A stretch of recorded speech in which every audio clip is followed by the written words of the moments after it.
भी ventilator bed नहीं बचा है। मुंबई में कल तक सिर्फ 5% वेंटिलेटर बेड बचे थे, नागपुर में सिर्फ 3 बचे थे।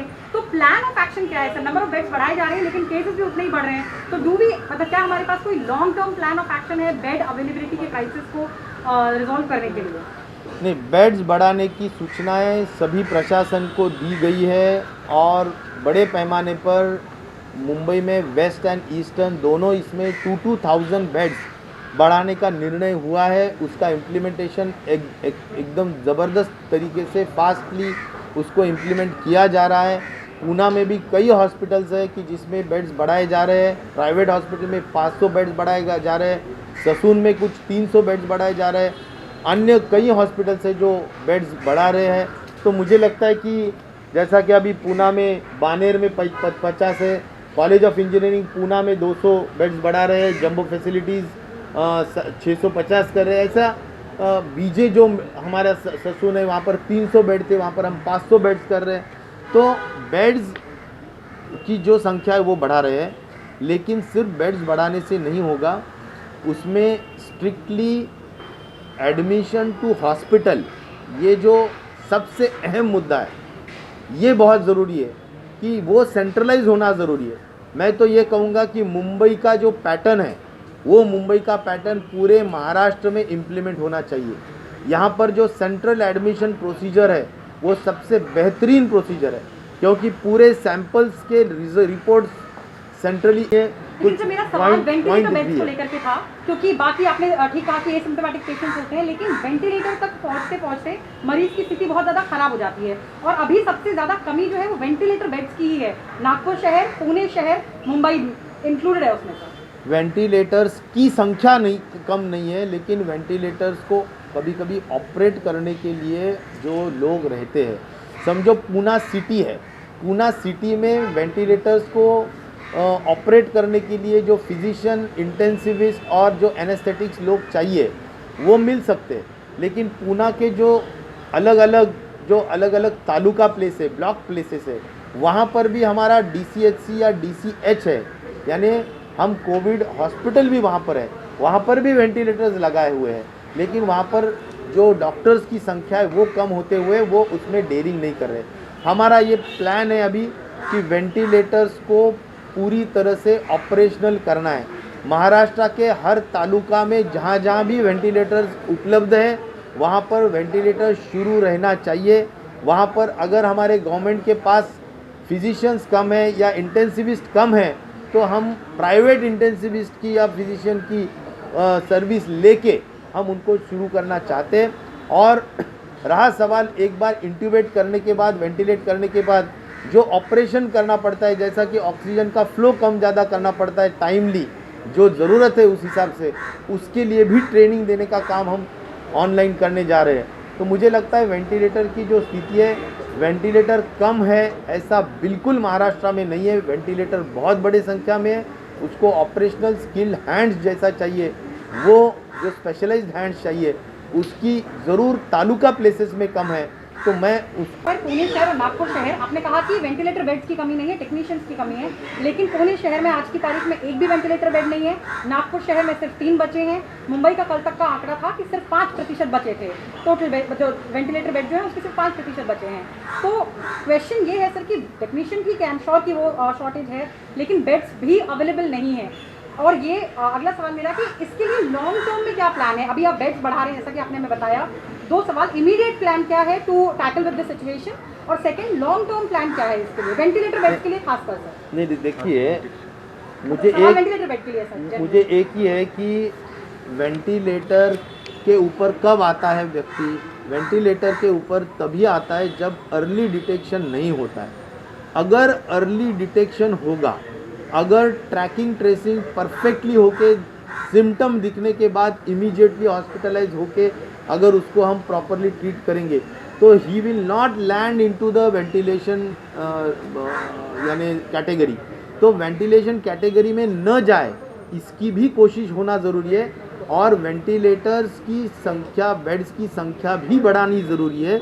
वेंटिलेटर्स, मैं जैसा बोल रहा हूँ कि वेंटिलेटर की एक्चुअल वेंटिलेटर की संख्या की कमी नहीं है, वेंटिलेटर बेड बढ़ाने में भी कोई प्रॉब्लम नहीं आएगा। जैसा हम जो बेड बढ़ा रहे हैं तो वेंटिलेटर्स के भी बेड बढ़ा रहे हैं, ऑक्सीजन के भी बेड बढ़ा रहे हैं जाते हैं। और जो जिसके लिए जो बेड चाहिए वो बेड महानगर पालिका अलॉट करती है, यानी किसी व्यक्ति के मन के या उसके इच्छा के उसके चॉइस पे डिपेंड नहीं रहता है। और इसीलिए मैं चाहता हूँ कि ये जो एडमिशन प्रोसीजर्स है, हॉस्पिटल एडमिशन प्रोसीजर्स, इस पे बहुत ज़्यादा ध्यान देना ज़रूरी है, तो बेड्स की बहुत ज़्यादा प्रॉब्लम नहीं आएगी। वैक्सीनेशन को लेकर के हर जगह से सवाल आ रहे हैं, वैक्सीनेशन का स्टॉक्स कम है, ऐसा मुंबई से भी रिपोर्ट हो रहा है और बाकी जो शहर है, जिला स्तर के छोटे जो शहर है वहाँ से भी रिपोर्ट हो रहा है कि वैक्सीनेशन की संख्या काफ़ी कम हो रखी है। कितना चिंताजनक है? वैक्सीनेशन ये हमारा बहुत ही अहम मुद्दा है। मैं अभी बहुत हमारे जो स्वास्थ्य मंत्री है भारत सरकार के डॉक्टर हर्षवर्धन जी, उनसे मेरी कल 6 बजे बहुत डिटेल में हमारी वीसी हुई। मैंने उनके पास 4 मांगे रखी है। पहली मांग है कि वैक्सीनेशन हम 6 लाख के रेट से करने जा रहे हैं और उस रेट से अगर हम वैक्सीनेशन करने जा रहे हैं तो हमारे को वीकली 40 लाख वैक्सीन के डोसेस लगेंगे। आज हम 4.5 लाख तक, अभी तो रोज़ 4.5 लाख हम वैक्सीनेशन कर रहे हैं, लेकिन ये संख्या 2-3 दिन में बढ़ेगी। तो हमारे को वैक्सीनेशन की संख्या बढ़ा के देना चाहिए, क्योंकि आज महाराष्ट्र में कई ऐसे ज़िले, कई ऐसे वैक्सीनेशन सेंटर्स हैं कि जहाँ पर वैक्सीन न होने की वजह से लोग वहाँ पर आ रहे हैं, बुज़ुर्ग लोग वहाँ पर आ रहे हैं, सीनियर सिटीज़न आ रहे हैं, लेकिन उनको हमारे को नम्रता से कहना पड़ रहा है कि वैक्सीन स्टॉक नहीं है, आप प्लीज़ घर जाइए, जब वैक्सीन स्टॉक आएगा तब हम आपको बुलाएंगे। तो ये स्थिति इसीलिए है कि केंद्र सरकार से वैक्सीन का सप्लाई जो गति से होना चाहिए, जो स्पीड से होना चाहिए, वो नहीं हो रहा है। तो वो मांग मैंने रखा है। दूसरा मैंने ये भी रखा है कि सबसे ज़्यादा इन्फेक्ट होने वाला जो एज ग्रुप है वो age group 20 to 40 age group है, सबसे ज़्यादा इन्फेक्ट है। तो मैं ये कहना चाहता हूँ कि इनको भी वैक्सीनेशन करना ज़रूरी है। इनके लिए भी वैक्सीनेशन खुला करने के लिए इमीडिएट एक्शन सरकार ने लेने की ज़रूरत है। आज महाराष्ट्र में 14 लाख वैक्सीन का स्टॉक उपलब्ध है और अगर हम 5 लाख के रेट से पकड़ते तो 3 दिन का ये स्टॉक है। मैं ये चाहता हूँ कि इमीडिएटली ये स्टॉक बढ़ाना चाहिए और ज़्यादा ये रखना चाहिए। हम पूरे महाराष्ट्र का मैं एक बोलना चाहता हूँ, रोज़ 4.5 लाख के वैक्सीनेशन देने के बावजूद हमारा जो वेस्टेज है, महाराष्ट्र का वेस्टेज देश के जो एवरेज वेस्टेज है 6%, उसके 50% है। आज वैक्सीनेशन का वेस्टेज सिर्फ 3% पे है। तो हमारे नर्सेस ट्रेंड है, हमारे लोग बिल्कुल ठीक से काम कर रहे हैं। मैं उनकी बहुत मन की गहराइयों से उनकी सराहना करता हूं, उनको कॉन्ग्रेचुलेट करता हूं। लेकिन आज ख़ास तौर पर ये वैक्सीनेशन का सप्लाई कम हो रहा है, इतनी मेरी नम्रता से केंद्र सरकार की तरफ मांग है। पैमाने पे है, ऐसा कोई नहीं है कि वैक्सीन के डोसेज नहीं है। हमारे पास महाराष्ट्र में जो वैक्सीनेशन सेंटर के लिए जो एलिजिबिलिटी क्राइटेरिया होता है, जैसा कि वहाँ पर कोल्ड चेन रहो, वहाँ पर स्किल्ड हैंड जैसा नर्स और डॉक्टर्स की उपस्थिति हो, और वहाँ पर AEFI यानी एडवर्स इवेंट फॉलोइंग इम्यूनाइजेशन, अगर किसी को कोई तकलीफ़ होती है तो उसकी जगह हो, ये सब कुछ हमारे पास है। और इसीलिए मैं ये कहना चाहता हूँ कि 20 to 40 एज ग्रुप को भी वैक्सीनेशन कराया जाए, वीकली 40 लाख डोसेस हमारे को दिए जाए। और मैं ये कहना चाहूँगा कि जितने बड़े पैमाने पे हमारे को कोविशील्ड के बजाय अगर कोवैक्सीन ज़्यादा दिया जाए तो लोगों का भी एक उसके लिए मन है, तो उसका भी सप्लाई बढ़ाए, ऐसा भी मैंने मांग किया है। तो ये रहा वैक्सीनेशन का। दूसरा रेमडेसिविर के जो इन जनरली सप्लाई टू अंडरस्टैंड कि ये जो सर्ज है ये नए स्ट्रेन की वजह से हो रहा है, जैसे कि सर ने पूछा, देखो, और ये ज़्यादा लीथल है या नहीं? देखो, NIV के माध्यम से सिर्फ म्यूटेशन का और जो जिसको हम जीनोमिक सीक्वेंस कहते हैं, वो जीनोमिक सीक्वेंसिंग का काम NIV कर रही है। हमारे पूरे महाराष्ट्र के अलग अलग एरिया से सैम्पलिंग भेजे जा रहे हैं और वहाँ पर की सैम्पलिंग का जीनोमिक सीक्वेंसिंग करना और NCDC को उसके रिपोर्ट्स भेजना, और उसके माध्यम से NCDC यानी national centre for disease control ने उसके ऊपर एनालिसिस करके राज्यों को मार्गदर्शन करना उनकी जिम्मेदारी है। हमने कई चिट्ठियाँ लिखी है कि इसमें आप हमारे को मार्गदर्शन कीजिए, जिससे कि हम अगर हमारे को कुछ ट्रीटमेंट प्रोटोकॉल बदलना है या और कुछ ख़ास तौर पर जो सावधान की बरतनी है तो वो भी हम ज़रूर करेंगे। तो हम उनकी अपेक्षा कर रहे हैं कि जल्द से जल्द ये करें, क्योंकि स्ट्रेन के माध्यम से ज़रूर पेशेंट को अलग अलग तरीके से प्रॉब्लम्स हो रहे हैं। जो एकदम रूटीन का था उस टाइप में कई पेशेंट्स ऐसे नज़र आ रहे हैं कि वो रूटीन बिहेवियर नहीं कर रहे। इसके बारे में भी एनसीडीसी ने हमारे को राय देना या मार्गदर्शन करना बहुत ज़रूरी है। मैंने ये भी अपील डॉक्टर हर्षवर्धन जी से की है, उन्होंने गंभीरता से ये सभी विषय का नोट किया है और मुझे पूरा यकीन दिलाया है कि आपने जितने भी मुद्दे हमारे सामने रखे हैं हम उसका 100% हल निकालेंगे। इन सब स्ट्रेन का कितना रोल है बढ़ते केसेस में? आपने पहले कहा था कि शायद मैच की वजह से केसेस बढ़ रहे हैं, जल्द भी बढ़ रहे हैं। आज रेमडेसिविर के हद तक मैं ये कहना चाहूँगा कि रेमडेसिविर रोज़ाना 50,000 राज्यों को मिलता है, उतना ही रोज़ कंज्यूम हो रहा है। मुझे ये लग रहा है कि रेमडेसिविर प्राइवेट डॉक्टर्स भी बहुत ही इनडिस्क्रिमिनेटली यूज़ कर रहे हैं, उसको जो इरैशनली यूज़ कर रहे हैं, इसीलिए भी उसकी डिमांड बढ़ गई है।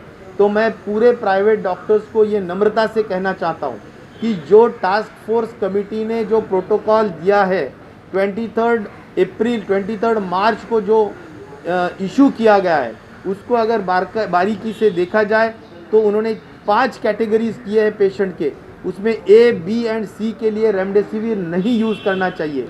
और इसीलिए डी और ई कैटेगरी जो ख़ास तौर पर अगर हम देखेंगे तो जिसको कोमॉर्बिडिटी है और जिसको ख़ास तौर पर सीवियरिटी है या जो ओल्ड एज है, उनके लिए ज़रूर यूज़ करना ज़रूरी है।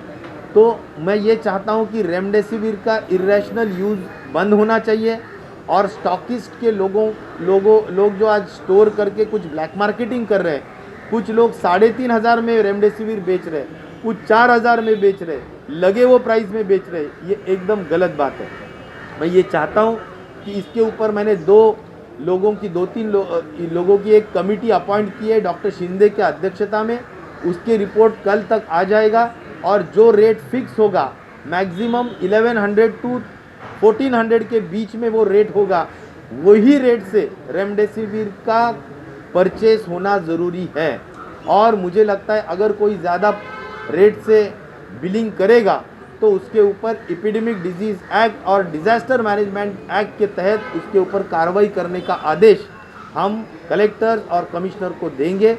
और मुझे लगता है, मैं अपील करता हूं प्राइवेट डॉक्टर्स को, आईएमएस को और हमारे गवर्नमेंट के भी जो डॉक्टर्स हैं उन्हीं को, कि कोई हालत में रैशनल यूज़ करो, जो बोला गया है वही यूज़ करो। ये रेमडेसिविर का है। ऑक्सीजन के हद तक मैंने जो मांग रखी है, जो हमारे नज़दीक के नेबर स्टेट्स है वहाँ पर संख्या कम होने के कारण अगर वहाँ पर ऑक्सीजन सप्लाई महाराष्ट्र के लिए किया जाता है तो वो करना ज़रूरी है। महाराष्ट्र में 1200 मेट्रिक टन रोज़ाना उत्पादन होता है, जिसमें से 750-800 रोज़ का कंजम्पशन हो रहा है, बाकी कंजम्पशन इंडस्ट्री को जा रहा है। हम उसका परसेंटेज भी कम करने वाले हैं। जो ऑक्सीजन हाई कंज्यूमिंग इंडस्ट्रीज़ है, स्टील जैसे, वो भी बंद करने के लिए भी हम ज़रूर सिफारिश करेंगे, रेकमेंड करेंगे। और मैं चाहता हूं कि महाराष्ट्र को ऑक्सीजन जितना चाहिए उतना मिलना ही चाहिए। शुरुआत हुई पूरी कोरोना वायरस सिचुएशन की, मेडिकल हेल्थ इंफ्रास्ट्रक्चर जो है उसे एनहांस करने की ज़रूरत महसूस हुई।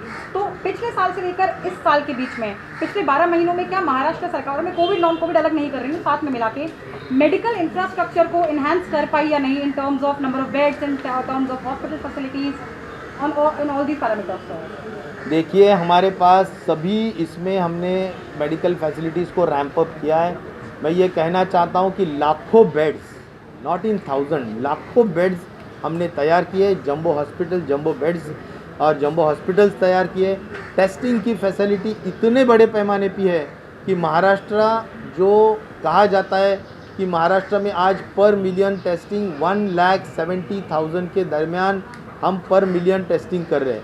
और उसमें प्रधानमंत्री माननीय नरेंद्र मोदी जी ने भी सराहना की कि हमारी टेस्टिंग की जो RT-PCR और रैपिड एंटीजन टेस्ट का जो रेशो होना चाहिए वो 70-30 होना चाहिए। तो महाराष्ट्र का 72 वर्सेस 38 ऐसा है। तो मुझे लग रहा यानी 28 सॉरी, तो मैं ये चाहता हूँ कि हमारा जो टेस्टिंग कैपेसिटीज़ है वो भी हमने बढ़ाई है।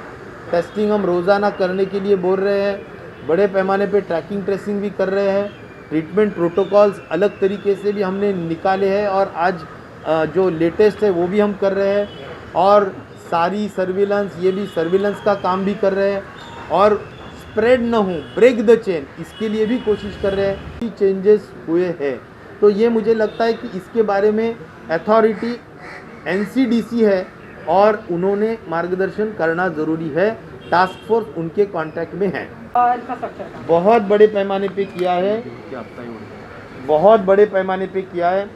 मार्च में देखिए, अगर आपको चाहिए एकदम फिगर, मार्च में 2020 में जब फर्स्ट कोरोना आया था तब राज्य में सिर्फ 211 हॉस्पिटल्स थे और 7,722 बेड्स ICU के वहाँ पर थे। 7,722 बेड्स, ICU के बेड्स 3,091 एंड वेंटिलेटर्स के बेड 1,143 इतने ही थे। अभी कितने हैं? तो अभी अगर आप देखेंगे तो तुम्हारे नंबर ऑफ फैसिलिटीज़ जो यानी हॉस्पिटल के जो 211 मैंने बोला है वो है 4,158 4,158 हॉस्पिटल के फैसिलिटीज़ है। Total isolation beds excluding ICU वो है 3,63,122। उसके बाद isolation beds for Covid confirmed cases जो है वो है 2,22,853। उसके बाद आइसोलेशन बेड्स फॉर सस्पेक्ट्स भी हमने किए हैं, वो है 1,40,101। ऑक्सीजन सपोर्ट बेड, सिर्फ ऑक्सीजन सपोर्ट के बेड्स अगर देखेंगे तो 65,063 इतने हैं। टोटल ICU बेड्स अगर देखेंगे तो 21,295 है। तो काफ़ी हद तक मैं ये बोल रहा हूँ कि PP किट्स, N95 ये सभी हमने बहुत बड़े पैमाने पे बढ़ाया है। मुझे लगता है इसकी कोई कमी नहीं है, कोई लापरवाही नहीं है। एक पेंडेंसी को लेकर सवाल था, जो रिपोर्ट्स को लेकर पेंडेंसी है 24 घंटे के बीच में BMC ने कहा है कि मुंबई में लैब्स को रिपोर्ट देनी है, पर बाहर के इलाकों में पेंडेंसी 48 घंटे से भी ज़्यादा है। उसके लिए स्टेट लेवल पे कुछ स्टेप्स उठाए जा रहे हैं सर? देखिए, गवर्नमेंट के लैब्स में भी हम बहुत कैपेसिटी बढ़ा चुके हैं और हमने ये क्लियर इंस्ट्रक्शंस दिए हैं कि अगर लैब की कैपेसिटी ऑप्टिमम यूज़ हो रही है, जैसा 100% यूज़ हो रही है, तो आपने प्राइवेट की भी यूज़ करना ज़रूरी है। 500 रुपीज़ में प्राइवेट में आपने टेस्टिंग कराना ज़रूरी है। तो कल जो प्रेजेंटेशन हुआ, भारत सरकार ने जो प्रेजेंटेशन किया, टेस्टिंग की जो कैपेसिटी यूटिलाइजेशन है यानी क्षमता की जो वापर है वो गवर्नमेंट की भी 100% है और प्राइवेट की भी 100% है। ऐसा स्टेट बहुत कम है और इसीलिए डॉक्टर हर्षवर्धन जी ने भी ये बहुत स्पष्टता से कहा है कि टेस्टिंग 100% कैपेसिटी यूटिलाइजेशन से महाराष्ट्र में हो रही है।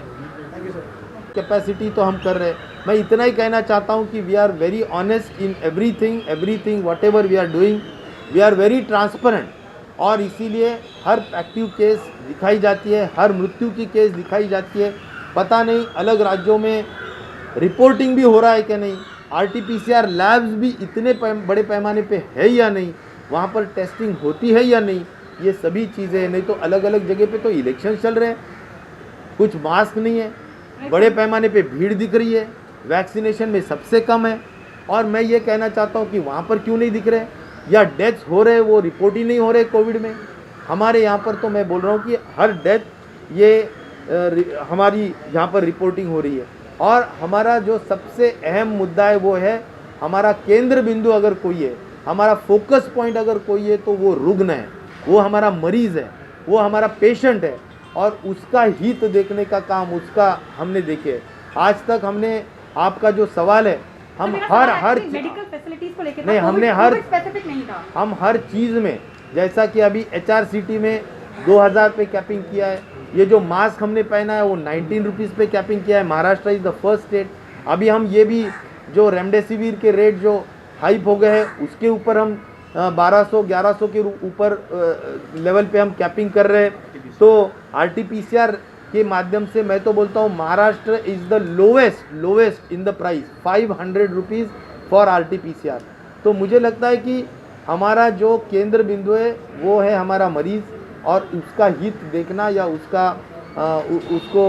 कोई हालत में नुकसान न हो, ये देखने का काम हम सवाल एक करते बार हैं। दोहरा देती हूँ। मेरा पुणे ने इंडियन आर्मी से मदद मांगी है एक्स्ट्रा बेड्स के लिए, वेंटिलेटर बेड्स के लिए, और हॉस्पिटल फैसिलिटीज जो कमांड हॉस्पिटल है पुणे में उसमें एक्सेस देने के लिए। क्या मुंबई में जैसे कि इंडियन नेवी का कमांड ऑफिसर है, कमांड हॉस्पिटल है, और बाकी जगहों पे भी मिलिट्री और नेवी के हॉस्पिटल्स हैं, क्या हम मिलिट्री नेवी बाकी फोर्सेस से मदद मांग रहे हैं सब फैसिलिटीज़ के लिए, बेड फैसिलिटीज़ के लिए, खास करके वेंटिलेटर बेड्स? देखिए, बेड्स के लिए जहाँ जहाँ से भी मदद हो सकती है, प्राइवेट हो, इंडियन आर्मी हो, नेवी हो, जैसा पहले सर्च था तब भी हमने मांगे थे, और आज भी अगर ज़रूरत पड़ती है और उनके पास उपलब्धता है या उनके पास अवेलेबिलिटी है तो 100% उनसे मदद मांगी जाएगी।